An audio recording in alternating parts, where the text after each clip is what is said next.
Hello, this is George, and I'm going to do my 100-day art challenge or project. And today, if you don't know already, I like washes or backgrounds to add to my doodle. So normally I would do roll of the die to decide what I'm going to do, but since I already know that I'm going to do a wash or a background, I don't need this. So I'm going to use three things. My Henry Miller sketch pad. It's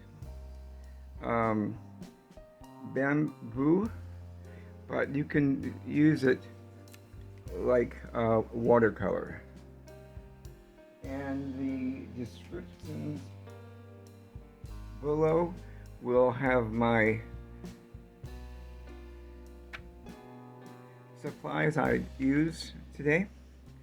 And I'm going to use Karen Dash.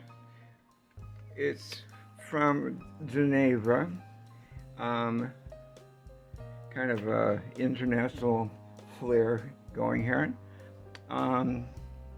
There are water soluble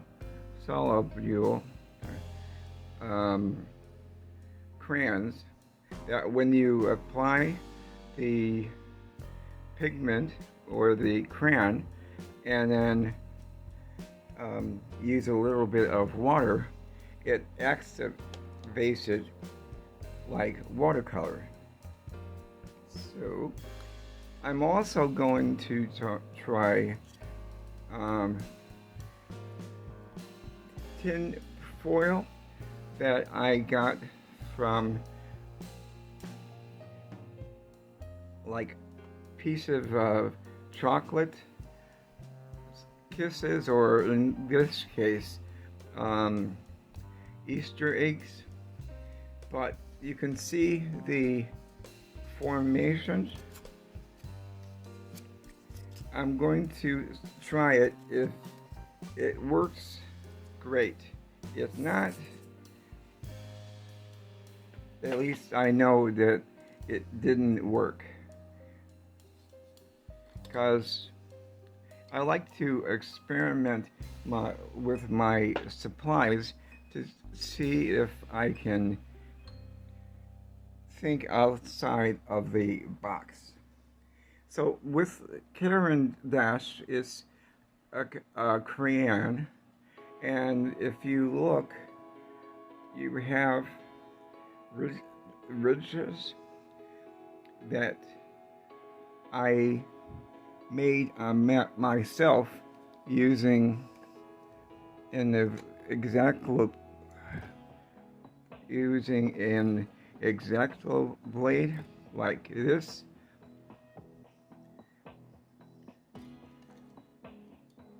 And if you put a piece of the Neo Color 2 in a well, it's like, and wet it, then it's like, again, like watercolor. But today I'm going to do some yellow, and you can use whatever you want as far as color scheme.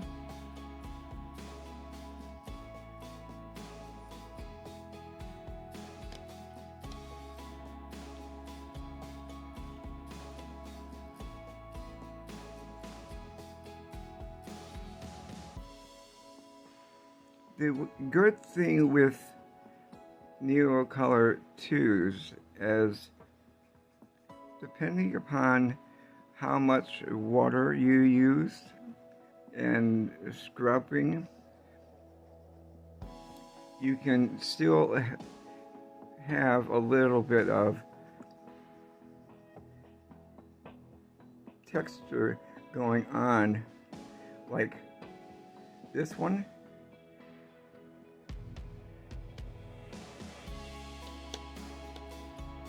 And let's go a bit more vermilion.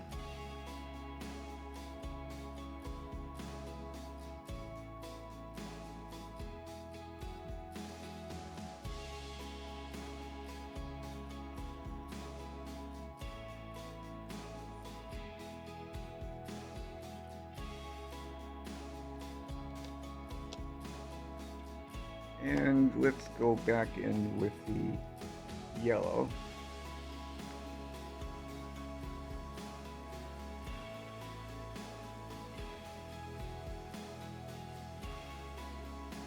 I'm using my phone as my camera, and sometimes my camera gets confused as to which to focus on, either my hand or what I'm doing. So if it blurs out, that's why, and I apologize beforehand.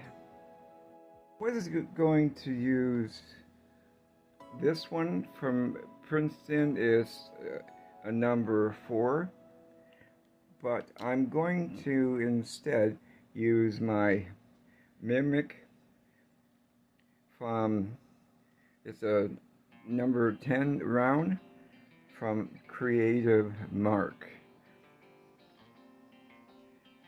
And the reason being is I want to have a bit more water on here before I lay down the tin foil.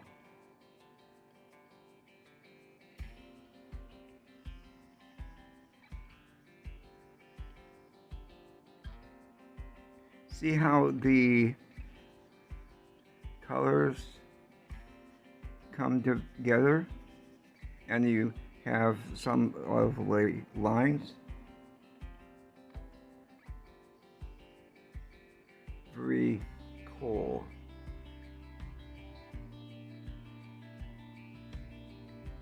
And depending upon the success of this, I may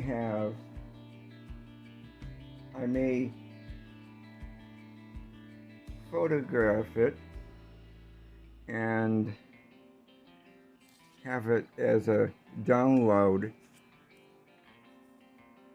on my Go Buy Me Coffee, so you can download it for free. So let's close this.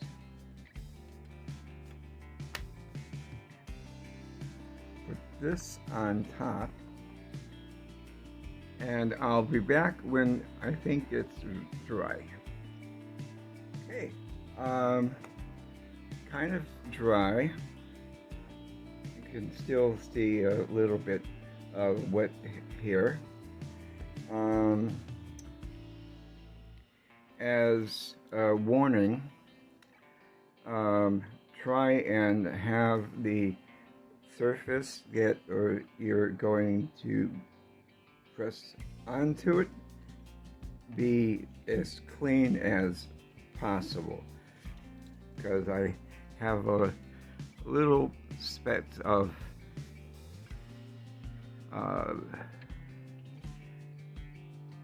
smudge that I tried to get rid of on my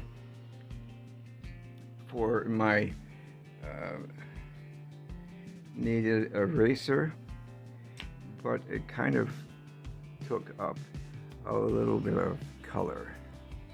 So, but anyway, I like the organic shapes are being created by using tin foil. I don't know how successful household tin foil would be, but because it's a lot more thicker than this. But if you're going to go in a store and buy kisses, save the and kisses is a from Nestle. It's a chocolate, but this is pretty flimsy, but more, I think, more doable with this technique. But I like the shapes that are in here. So I'm not sure that I'm going to be uploading it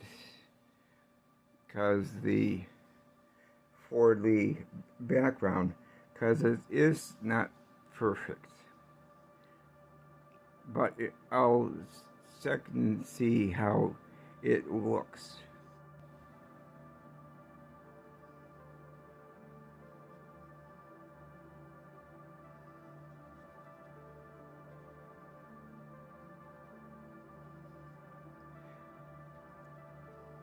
I'm going to try something.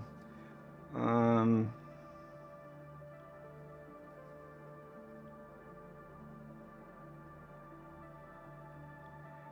using I think violet,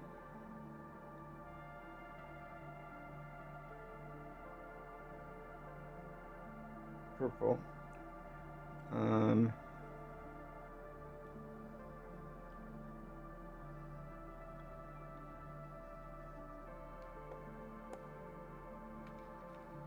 and see if I can mask it off a little bit.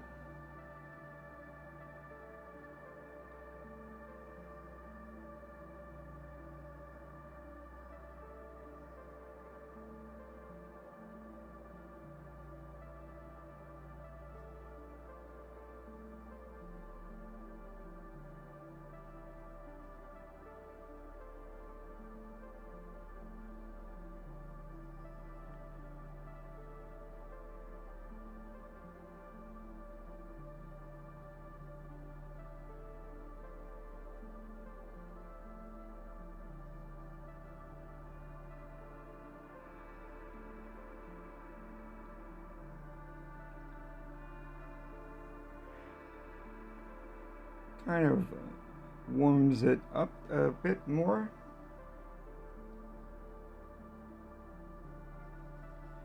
And let's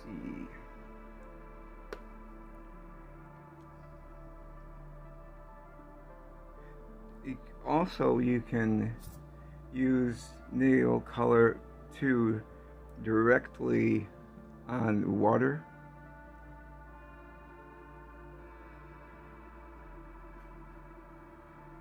And create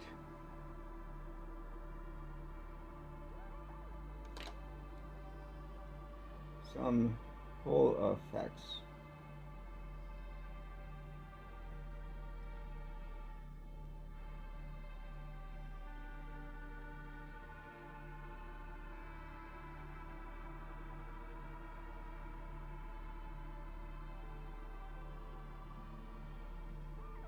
Well, I'm definitely not going to use this again. So apparently, if I want to do this technique, I need to buy more chocolate that has tin foil as wrapping. Not a bad thing. Of course, I'm not supposed to eat chocolate, but if you don't tell my doctor, neither will I. So again, I'm going to let this dry and see what it looks like.